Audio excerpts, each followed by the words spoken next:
Hello, if you love ocean spray And bubbles. get both with SodaStream. Can I do it now? Hold on. Look for it in the SodaStream aisle. Go ahead. Awesome. Fizz the holiday season with SodaStream. Welcome to the Raps Drinking with the Stars at the Toronto International Film Festival, presented by SodaStream. I'm Jeff Snyder, film reporter for TheWrap.com, and we're here with Chris Evans, the director, producer, and star of Before We Go. For the folks at home, tell us a little bit about Before We Go. What is it about? Sure. It's one of those movies that's kind of an all-night New York movie. It's two strangers who meet in Grand Central and spend the night getting to know one another. I mean, those are the broad strokes. Each character has some damage and some history, some things they're running from. And they kind of, throughout the night, find a trust and a camaraderie within each other. Now, you star opposite Alice Eve. That's right. And you're playing, is it a musician, a saxophonist? Trumpet player. A trumpet player, okay. Yeah.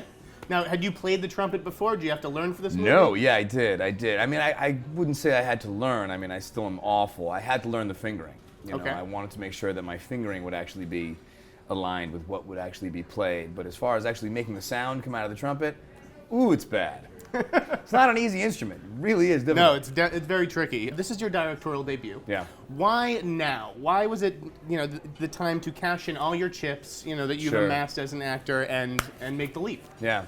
I've always wanted to do it. It was just a matter of finding the right time. There's always, when it comes to acting, there's always another job. And you just kind of, whenever you think, after this, I'm going to take some time and make this happen, then all of a sudden another opportunity arises and you just kind of follow it. And it just, the years started getting away from me. And I was like, man, I'm in my 30s and I got to do this. I've wanted to do it for years.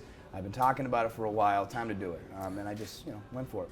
Now tell me about the casting of Alice Eve, who I actually think is a really talented dramatic actress. Yeah. I loved her in this little Bryan Cranston movie that came out last year. How did you settle on her as your sparring mate? You gonna suit up? Cheers. Why not? How did we settle on Alice Eve? Alice was, this is Mark Casson, my producing partner over here. Hey, Mark. We met with a few women, and Alice just seemed to have a really healthy understanding of the role, really smart girl. Initially, we wanted a British actress, and that was a big selling point.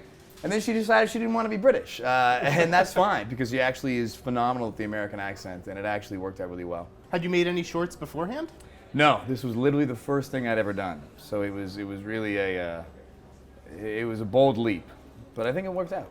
You weren't nervous at all?